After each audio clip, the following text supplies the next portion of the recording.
जय श्री राधे कृष्ण। आप सभी का हमारे YouTube चैनल भक्ति भजन एंड बॉलीवुड ब्लिस में हार्दिक स्वागत है।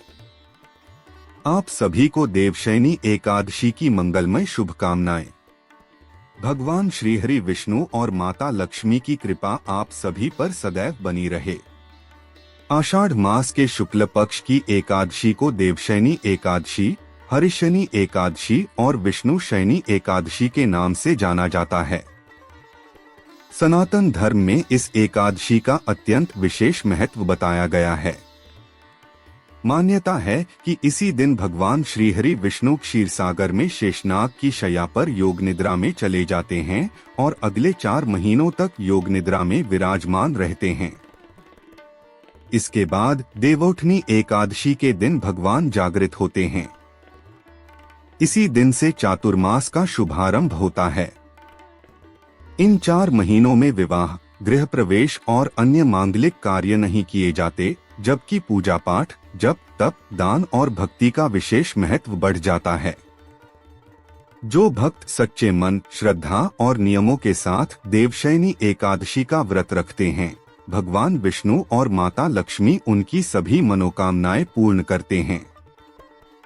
ऐसा कहा गया है कि इस व्रत के प्रभाव से पापों का नाश होता है, जीवन में सुख समृद्धि आती है और अंत में भगवान के परम धाम की प्राप्ति होती है।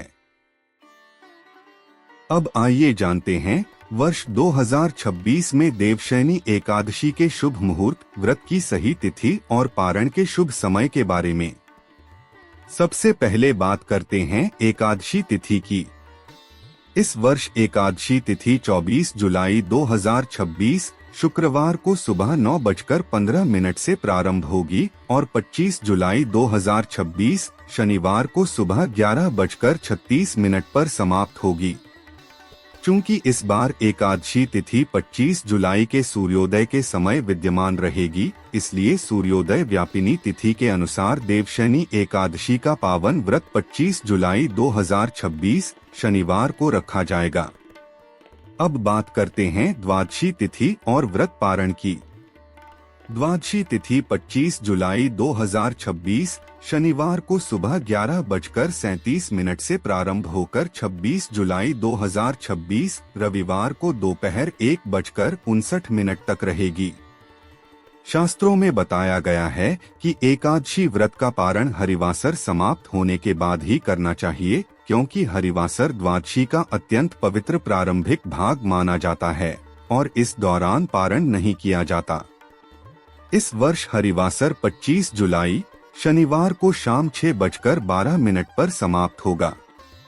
इसलिए देवशयनी एकादशी व्रत का पारण 26 जुलाई 2026 रविवार को प्रातः 5:40 से सुबह 8:23 के बीच करना सबसे शुभ और शास्त्र सम्मत माना गया है। यदि संभव हो तो व्रत का पारण जौ के चूर्ण से करें। यदि यह उपलब्ध न हो तो तुलसी दल, जल या फल ग्रहण करके भी विधिपूर्वक पारण किया जा सकता है। देवशयनी एकादशी के दिन भगवान विष्णु और माता लक्ष्मी का विधि विधान से पूजन करें, श्रीहरि को शयन कराएं और चातुर्मास के नियमों का संकल्प लें। इस पावन दिन ओम नमो भगवते वासुदेवाय मंत्र का जप, श्री विष्णु सहस्रनाम का पाठ तथा तुलसी पूजन अत्यंत शुभ माना जाता है। हम प्रार्थना करते हैं कि भगवान श्रीहरि विष्णु और माता लक्ष्मी आपके जीवन में सुख, शांति, समृद्धि और उत्तम स्वास्थ्य प्रदान करें।